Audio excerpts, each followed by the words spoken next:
Hello viewers, আমি সুকুমার চন্দ্র creative মিশনের ভিডিওতে আপনাদের স্বাগত জানাচ্ছি। আমরা আজকে ওয়েব ডিজাইন ক্লাসের অর্থাৎ স্টেমেল পর্বের শেষ পর্বে উপস্থিত হয়েছি। তো আমরা আজকে স্টেমেলের সমস্ত ট্যাগগুলো শেষ করে দেব। তবে অনেকগুলো ট্যাগ আছে যেগুলো আমরা করিনি, এগুলো আপনারা নিজেরা ট্রাই করতে পারবেন। আর তারপর আমরা সিএসএস ধরব। তো আমরা শুরু করছি।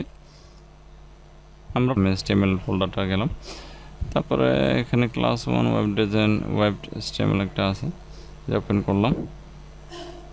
দেখেন আমরা এটা ওপেন করলাম। এই টেবল শুরু, টেবল শেষ। টেবল এখানে মাঝখানে টিআর ইউজ করা হয়েছে। দেখেন টিআর শুরু, টিআর শেষ। টিআর ইউজ করা হয়েছে শুধুমাত্র রোজ জন্য। আর টিআরের মধ্যে মনে করুন টিআর, এই টিআরের মধ্যে যে টেবলটা দেওয়া হয়েছে একটা এক্সাম নেম গ্রেড, এই টিআর মধ্যে যে কলামগুলো দেওয়া হয়েছে, কলামগুলো অ্যাপ্লাই করতে হবে আপনাকে টিডির মাধ্যমে। তাহলে টিআর হচ্ছে রো আর টিডি হচ্ছে কলাম। এখানে কলাম দুইটা, আর কলাম দুইটা, রো হচ্ছে একটা। আর এখানে রো একটা করলাম কারণ উত্তরগুলো শো করার জন্য, অর্থাৎ এক্সামের নাম কি, এসএসসি এক্সাম আর গ্রেড এ প্লাস, এটা শো করার জন্য আমরা আরেকটা রো এটা অ্যাপ্লাই করলাম এবং সে টিডি করলাম দুইটা, কারণ দুইটা কলাম। তো আমরা একটু ওখানে যাই, ব্রাউজারে গিয়ে একটু রিফ্রেশ করলাম। দেখেন এখানে এক্সাম নেম শো করছে, গ্রেড শো করছে, তার ঠিক নিচে এসএসসি এক্সাম প্লাস শো করছে। ঠিক সেভাবে আমরা টেবল এই জন্যই করা হয়, অর্থাৎ টেবল আকারে সমস্ত আমাদের ইয়েগুলো উপস্থাপন করার জন্য, ইনফরমেশনগুলো উপস্থাপন করার জন্য ব্যবহার করে থাকি।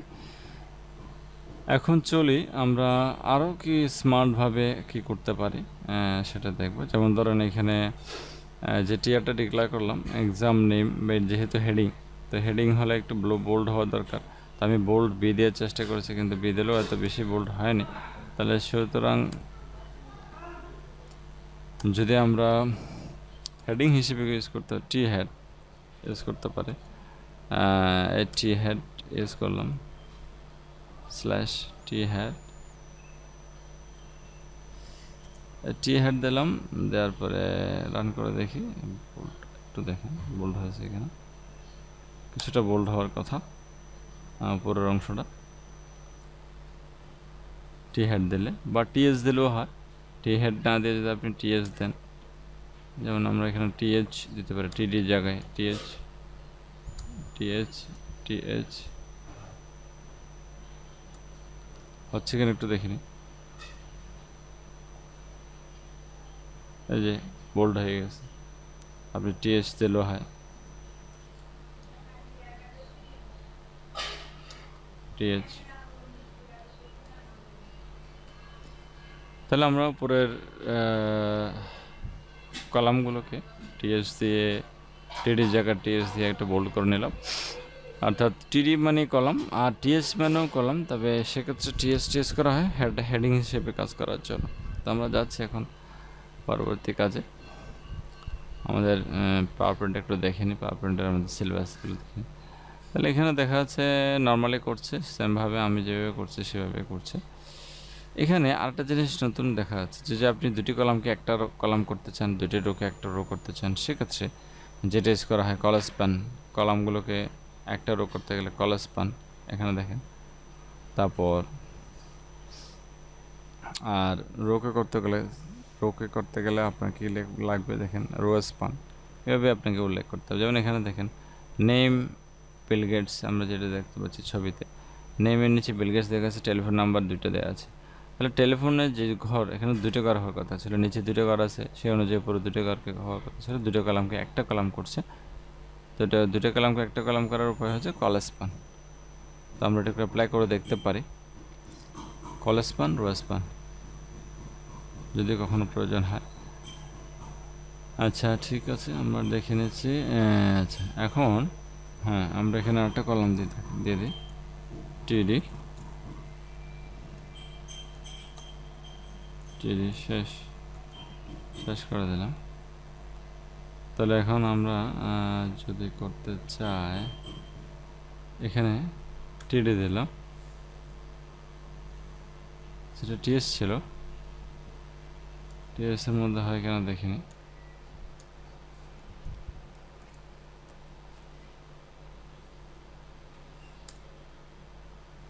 স্পেস দিয়ে কলস্পান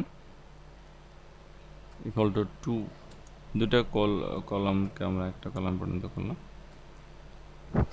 নিচে আমরা এখানে দুটো রেজাল্ট দিতে পারি, আই প্লাস ডিভাইড দিলাম।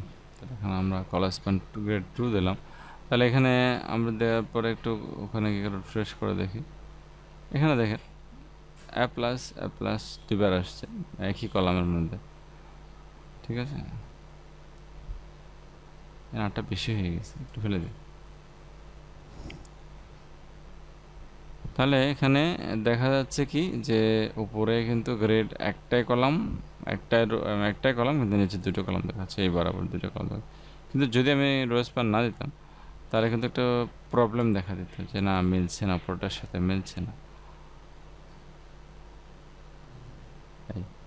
তাহলে গ্রেডের নিচে একটা আসছে আর এখানে প্লাস একটা দিয়েছেন, কিন্তু এটার পরে কোনো কলাম নেই।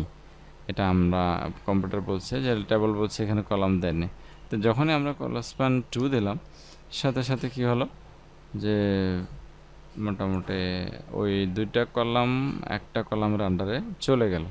এভাবে আমরা যদি চাই যে একটা ইনফরমেশন, দুটো ইনফরমেশন, তিনটে ইনফরমেশনকে একটা কলামের আন্ডারে শো করতে চাই, সেক্ষেত্রে আমরা এভাবে উপস্থাপন করতে পারি রো স্প্যান বা কলস্পানের মাধ্যমে। আশা করছি টেবিল নিয়ে আর সমস্যা হবে না, আপনারা ট্রাই করে দেখবেন। এখানে ক্যাপশনটা কিসের ক্যাপশন মান্থলি সেভিংস, আচ্ছা উপরে একটা ক্যাপশন টেবিলের পুরো সবার উপরে একটা এই টেবিলটার নাম হিসেবে আপনার ক্যাপশন ইউজ করতে পারে। যেমন আমি আবার একটু যাই দেখে, তো যেহেতু পড়েই ফেলছি এটা টেবিলের উপরে, অর্থাৎ এখানে আমরা একটা ক্যাপশন ইউজ করি, ক্যাপশন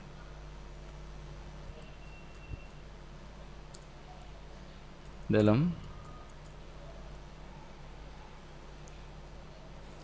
ক্যাপশনের জায়গায় রেজাল্ট বলছে স্টুডেন্ট রেজাল্ট দিয়ে দিলাম। দেওয়ার পরে আমরা একটু রিফ্রেশ করি, এই যে দেখেন স্টুডেন্ট রেজাল্টটা উপরে চলে আসছে ঠিক উপরে। তাহলে আমরা ওটাও দিয়ে দিলাম যে একটা টেবল করব, টেবলটার নাম কি ধরনের কাজ করবো টেবলের মধ্যে সেটা ইউজ করবো। টিএচ, ওই যে টিএস বলছি আমরা, টিএস মানে হেডিংয়ের জন্য ইউজ করে। তা এখানে আবার একটা জিনিস আছে টি হেড, টি বডি, টি ফুট। আপনি চাইলে টেবলকে একেবারে একটা ডায়াগ্রাম হিসেবে ইউজ করতে পারেন, হেডিং তার বডি ফুটার হিসেবে ইউজ করতে পারেন একটা টেবলকে এভাবে উপস্থাপন করতে পারেন হেডিং হিসেবে। তবে প্রতিটা টিআর অর্থাৎ রো কলাম যেগুলো আছে হেডিংয়ের টি হেডের ভিতর রাখতে হবে। এখানে সুন্দর করে দেওয়া আছে এই যে টেবল বর্ডার দেওয়া আছে, দেন আমি সিলেক্ট করতে হলে ভালো হতো, সরি, এবং টি হেড দিয়ে তার মান্থ সেভিংসগুলো টি হেডের মধ্যে রাখছে। ফুটারটা একটু মাঝখানে রাখছে, বডিটা জানুয়ারি, এটা যেমন দেখেন মান্থ সেভিংস, এটা হচ্ছে বডি, জানুয়ারি এত, ফেব্রুয়ারিতে এত টাকা সেভ হয়েছে, আর টোটাল সাম 180, সেটা ফুটারটা কিন্তু একটু আগে লিখছে, কারণ এভাবে হয় টেবলের ক্ষেত্রে ফুটার লিখতে হয় মাঝখানে, ফুটারটা মাঝখানে লিখলে লাস্টে আসবে সামটা যেটা শেষে আসছে। তো আশা করছি আপনাদের সমস্যা হবে না, এখান থেকে টাইপ করে দেখবেন। স্টাইলটা অবশ্যই সিএসএসে করব, তো আমি সিএসএসে করার জিনিসগুলো এখানে করতে চাচ্ছি না। ডিভটা ভেরি ইম্পর্টেন্ট, ডিভটা আমাদের দেখা দরকার। তো ডিভের ক্ষেত্রে অবশ্যই স্টাইলটা দেখাতে হয়, ডিভ এমনিতে করা যায় না, স্টাইল না করলে ডিভ করা যায় না। ডিভ আর স্পান, তো আমি একটু দেখিয়ে দিচ্ছি একটু, তাহলে স্টাইল কি আর করবো, স্টাইলটা আমি দেখিয়ে দিই তাহলে। তাহলে আমরা যেখানে এখানে আমরা টেবলটা করছি, টেবলটাকে ফেলে দিতে পারি চাইলে, অথবা রাখতে পারি, সমস্যা নেই। এখন বডিতে যাই, স্টাইল যেটা আছে সিএসএস, এটা আছে ইনলাইন সিএসএস, এখানে না করলেও হতো। তারপর আমি দেখছি স্টাইল ব্যাকগ্রাউন্ড গ্রিন, তা আমরা এটাকে সেভ করলাম। সেভ করে একটু ব্রাউজারে যাই, যে ব্যাকগ্রাউন্ডটা গ্রিন চলে আসছে। দেখেন আমি কোডটা একটু পাশেই রাখছি আপনাদের সুবিধার্থে। এই যে যেটা দিলাম বডিতে, অর্থাৎ বডি ট্যাগের মধ্যে আমি দিয়ে দিলাম কি যে স্টাইল ব্যাকগ্রাউন্ড গ্রিন। তাহলে এটা স্টাইল চাইলে আমি যে কোনো কালার অ্যাপ্লাই করতে পারি স্টাইলের মাধ্যমে। এটা হচ্ছে আপনার প্রপার্টিস, আর এটা হচ্ছে ভ্যালু স্টাইলের, সিএসএস স্টাইলের। তো আমরা এভাবে কালার করতে পারি। তবে এখন ডিভির ক্ষেত্রে যেটা বলা হয়েছে, ডাবলটা একটু ফেলে দিচ্ছি আমি। ডিভির ক্ষেত্রে যেটা বলা হয়েছে, কারণ আমরা ডিভিশন করতে গেলে আমার পেজটাকে উপরে হেডার নিচে কন্টেন্ট করবো ফুটার নিচে, এইভাবে কয়েকটা ভাগে বিভক্ত করতে হবে। যতগুলো ভাগ করতে চাই না কেন, সবগুলো করতে গেলে আমার ডিপ প্রয়োজন। ডিপটা ভেরি ইম্পর্টেন্ট, ডিভিশন এই জিনিসটা ভেরি ইম্পর্টেন্ট, বেশি ইউজ করা হয়ে থাকে এই ওয়েবসাইটে, ওয়েব পেজের ক্ষেত্রে ডিভিশন এটা একটা, HTML-টা একটা ভেরি ভেরি ইম্পর্টেন্ট, সবাই ইউজ করে থাকে। তো আমরা দেখতে পারি this is for content of this page। তখন ডিপ ডিক্লেয়ার করলাম। ডিক্লেয়ার করার পর যদি আমি এখানে আমি একটা কালার দিতে পারি চাইলে, স্টাইল দিয়ে কালার তো দেওয়া যায়,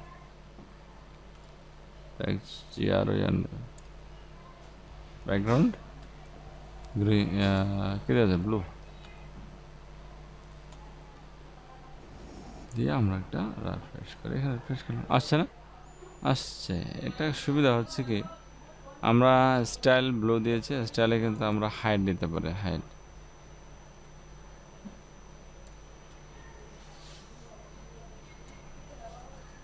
হাইট 200 পিক্সেল, সেভ করলাম।